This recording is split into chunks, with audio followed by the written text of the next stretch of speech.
Hey YouTube, it's Dr. T stopping by for another quick video. Today I wanted to talk about knowing the gun laws in the states that you plan to travel to. So over the weekend, I went down to Maryland and I really wanted to carry, but I couldn't. So I was doing a lot of research. I was watching YouTube videos. I was, searching the internet for the current laws in Maryland, and everything pointed to don't even try it, don't bother, leave your gun at home. So unfortunately, I had to carry. I always have my pocket knife, but I had to carry my knife instead. And in the event that I had to, defend myself or, preserve my life, I had something on me. Not what I really wanted on me, but I had something on me. So I just wanted to talk with you about traveling to other states that may or may not, honor your permit, or, knowing the laws, the reciprocity laws that are in other states. So the first thing is ignorance of the law is not a defense. So if we don't learn the laws in the states that we plan to travel to, we can end up with a felony charge or a felony conviction, which none of us want. Okay. All we want to do is be able to protect our lives and keep ourselves safe. And we want to do that the right way. Okay. So knowing the gun laws and it can prevent a lot of negative things from happening. We can't foresee what may happen. We don't know if we're going to get pulled over. We don't know if, we'll be somewhere and something happens. We just don't know. So in order to cover ourselves, we have to make sure that we know the laws in the states that we're going to travel to.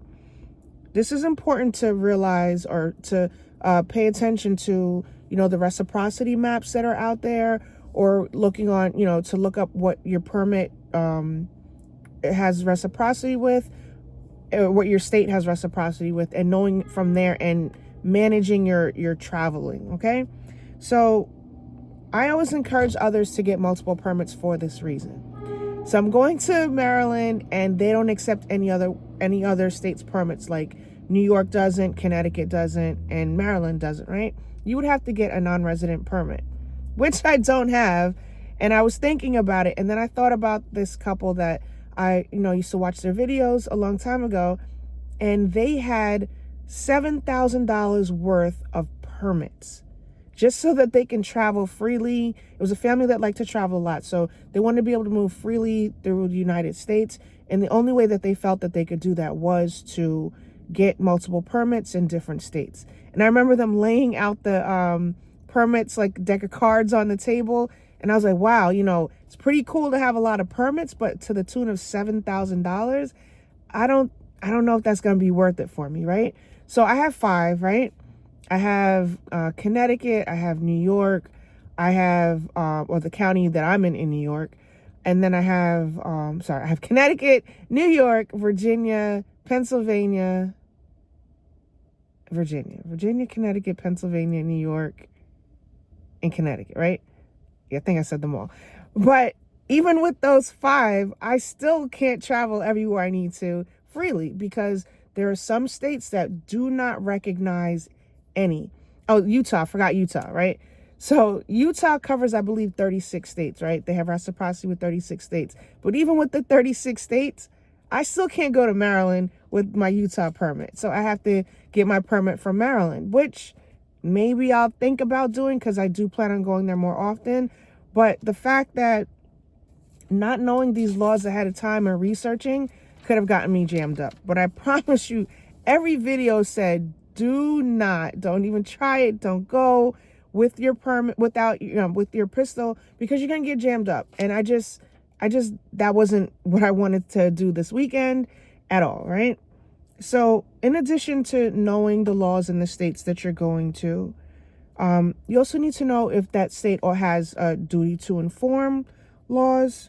What are the duty to inform laws, if they are, and are there any, carry restrictions? I was looking at some states on the USCCA reciprocity app.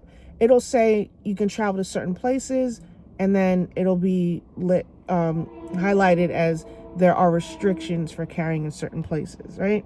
Then sensitive locations. I know New York has a lot of sensitive locations, but do these other states that I wanted to travel to, what are their sensitive locations. We know like federal buildings. I know some states have the post office, other states don't. So knowing these are important.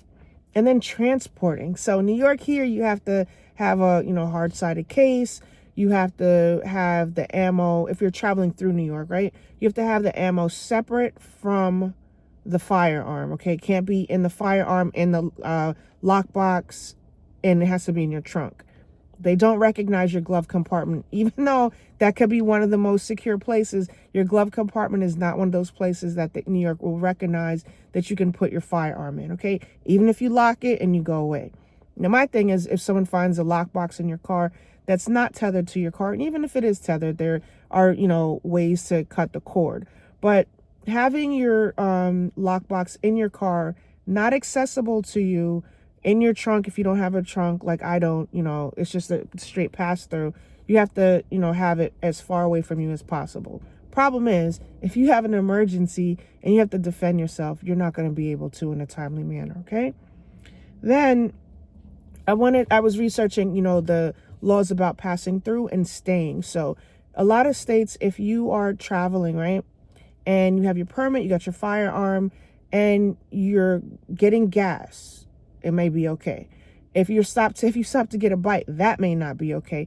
If you stay a few hours, that may not be okay. If you're staying overnight, that may not be okay. So it's important to definitely know the laws in the state that you're planning on traveling to.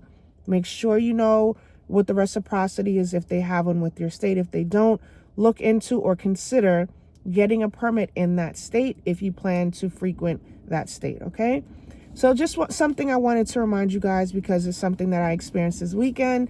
I was like, oh, I'm going to feel naked. I was all right.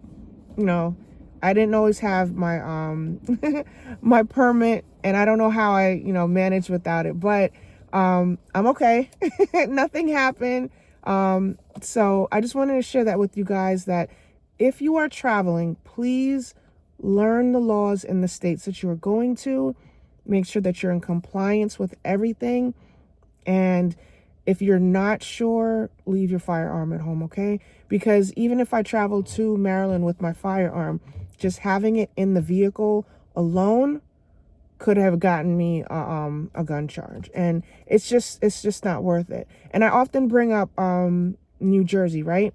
So if you're ever traveling through New Jersey and you get pulled over and you have those defensive rounds, those jacketed hollow points, having that alone in the state of New Jersey can get you jammed up. So if you're ever traveling through New Jersey, even though your firearm may be in the lockbox in your trunk, make sure that you have full metal jackets on you, okay? Not on your person, in the lockbox in your trunk.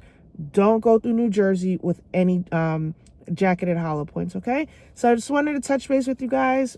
Thank you for listening. Please like, share, and subscribe, and I'll talk to you soon. Bye.